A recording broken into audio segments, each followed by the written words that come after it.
अभिवादन। आज हामी एउटा निकै गम्भीर र दुःखद विषयमा कुराकानी गर्दैछौँ, यो एयर इन्डिया फ्लाइट AI 171 को दुर्घटना। हामीसँग यस घटनाबारे विभिन्न समाचारहरू अनि प्रारम्भिक रिपोर्टहरू पनि छन्। हाम्रो प्रयास चाहिँ यी स्रोतहरूमा आएका मुख्य जानकारी, तथ्यहरू तिनलाई केलाएर प्रस्तुत गर्नु हो। घटना भयो 12 जुन 2025 मा अहमदाबादमा। लन्डन ग्याटविकका लागि उड्न लागेको त्यो बोइङ 787-8 ड्रिमलाइनर विमान VT-ANB दर्ता नम्बरको उडेको 36 सेकेन्ड जतिमै दुर्घटनाग्रस्त भयो। अचम्म लाग्दो कुरा त उड्नु अघि नै चालक दलले मेडे कल पनि गरेका रहेछन्। हो र? मेडे कल? विद्युत प्रणालीमा समस्या आयो भनेर। त्यो आफैमा एकदम चिन्ताको कुरा हो। निश्चय पनि यो त भयानक त्रासदी भयो नि। विमान अहमदाबादको त्यो BJ मेडिकल कलेज नजिकै एउटा होस्टेल भवनमा ठोकिएको रहेछ। यसले गर्दा त विमानमा भएका मात्रै होइनन्, जमिनमा भएका मान्छेहरूको पनि ठूलो संख्यामा ज्यान गयो। क्षतिको आँकडा सुन्दा त साँच्चै नै डर लाग्छ। विमानमा 230 यात्रु अनि 12 जना चालक दलका सदस्य, जम्मा 242 जना। तीमध्ये कस्तो दुःखद भने 241 जनाले ज्यान गुमाए। हो, लगभग सबैजना। यो त कल्पना गर्नै नसकिने क्षति हो। केवल एकजना यात्रु मात्रै, एकजना ब्रिटिश भारतीय नागरिक, उहाँ भाग्यले बाँच्न सफल हुनुभयो। पछि उहाँले त्यही दुर्घटनामा परेका आफ्ना भाइको अन्तिम संस्कार पनि गर्नुभएको भन्ने खबर थियो। अनि जमिनमा पनि कम्तीमा 39 जनाको मृत्यु भएको पुष्टि भइसक्यो। 60 भन्दा बढी त घाइते छन्। 60 भन्दा बढी घाइते? बापरे, यो घटनाले त विश्वभरि कति परिवारलाई छोयो होला। साना साना कथाहरूले पनि यो क्षतिको गहिराई देखाउँछन्। जस्तो बेलायतमा बस्ने एक गुजराती दम्पति, उहाँहरू पहिलो सन्तानको आशामा हुनुहुन्थ्यो रे, दुवैजना यही विमानमा।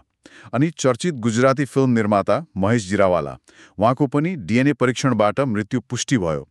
अहमदाबादको स्थानीय समुदाय त झन् प्रत्यक्ष रूपमै प्रभावित भयो नि। एकदमै। अब दुर्घटनाको कारणतिर लागौँ न त। प्रारम्भिक अनुमानहरूले चाहिँ कि त इन्जिनमा समस्या आयो कि विमानलाई माथि उड्न चाहिने त्यो लिफ्टमा गडबडी भयो कि भन्ने शङ्का गरेका छन्। अर्को एउटा महत्त्वपूर्ण कुरा के देखियो भने विमानको राम एयर टर्बाइन, त्यो RAT भन्छन् नि, त्यो प्रयोगमा आएको रहेछ। राम एयर टर्बाइन, त्यो भनेको कस्तो हो? त्यो एउटा सानो आपतकालीन टर्बाइन हो। मतलब मुख्य पावर फेल भयो भने यसले थोरै बिजुली र हाइड्रोलिक पावर दिन्छ, एकदमै जरुरी सिस्टम चलाउनलाई। त्यो आफै प्रयोगमा आउनु भनेको चाहिँ कस्तो भने कुनै ठूलो प्रणालीगत समस्या भएको सङ्केत हो। भनेपछि त्यो RAT को प्रयोगले अनुसन्धानकर्ताहरूलाई केही निश्चित दिशा देखाउँछ होला। अनि अनुसन्धानका लागि चाहिने त्यो महत्त्वपूर्ण प्रमाण ब्ल्याक बक्सहरू तिनको के छ? एकदमै। RAT चलेको देख्दा विद्युत प्रणाली वा इन्जिनमै ठूलो समस्या थियो कि भन्ने शङ्का बलियो हुन्छ। खुसीको कुरा के भने अनुसन्धानका लागि सबैभन्दा महत्त्वपूर्ण मानिने दुवै ब्ल्याक बक्स भेटिएका छन्। एउटा ककपिट भोइस रेकर्डर CVR, जसले पाइलटहरूको कुराकानी रेकर्ड गर्छ, अनि अर्को फ्लाइट डाटा रेकर्डर FDR, जसले विमानका सयौं प्राविधिक कुराहरूको डाटा राख्छ। हो, यिनको विश्लेषणले नै दुर्घटनाको कारण पत्ता लगाउन धेरै मद्दत गर्छ। ब्ल्याक बक्स भेटिनु त अनुसन्धानका लागि राम्रो भयो। त्यसो भए यो अनुसन्धान प्रक्रिया कसरी अघि बढिरहेको छ त? को छन् यसमा? मुख्य नेतृत्व त भारतीय विमान दुर्घटना अनुसन्धान ब्युरो AAIB ले नै गरिरहेको छ। तर यो अन्तर्राष्ट्रिय उडान भएकोले बेलायतको AAIB, अमेरिकाको NTSB अनि विमान बनाउने कम्पनी बोइङ, उनीहरूका विशेषज्ञहरूले पनि सघाइरहेका छन्। हजुर, यो सहकार्य महत्त्वपूर्ण छ। प्रारम्भिक अनुसन्धान प्रतिवेदन चाहिँ अबको करिब 3 महिनाभित्र आउँछ कि भन्ने अपेक्षा छ। त्यसले केही कुरा खुलाउला। यो घटना भोलि बित्तिकै एयर इन्डिया र अरू उड्डयन क्षेत्रको प्रतिक्रिया कस्तो रह्यो? पक्कै पनि ठूलो हलचल भयो होला है? अवश्य पनि। एयर इन्डियाले त तुरन्तै आफ्ना सबै बोइङ 787 ड्रिमलाइनर विमानहरूलाई ग्राउन्डेड गर्यो। मतलब उडान गर्न रोक लगायो, विस्तृत सुरक्षा जाँचका लागि। यसले गर्दा के अन्तर्राष्ट्रिय उडानहरू रद्द पनि भए, ढिला पनि भए। एयर इन्डियाका प्रमुख कार्यकारी अधिकृतले त सार्वजनिक रूपमै विमानहरू 100% सुरक्षित छन् भन्ने पक्का नभएसम्म उडान गर्दैनौं भन्नुभएको छ। यो निर्णयले यात्रु सुरक्षाप्रति उनीहरूको गम्भीरता देखाउँछ नि।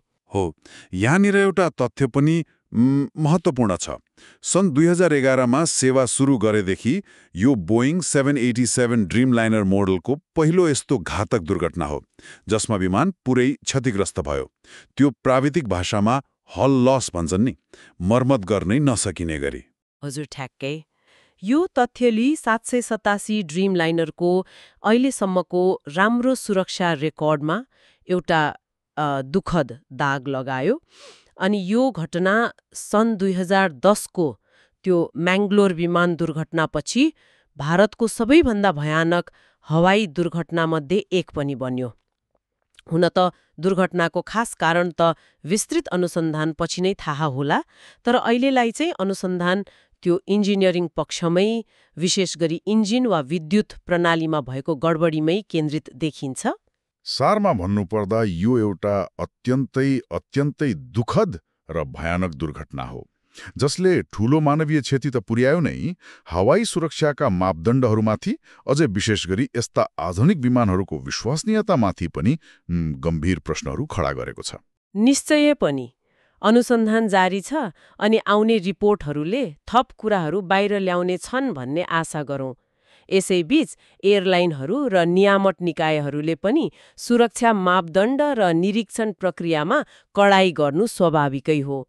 यो घटनाले हवाई यात्राको सुरक्षा कति महत्त्वपूर्ण छ, त्यसको निरन्तर निगरानी कति आवश्यक छ, अनि हरेक दुर्घटनाको एकदमै गहिरो र सबैले बुझ्ने खालको अनुसन्धान हुनुपर्छ भन्ने कुरालाई फेरि जोड दिएको छ।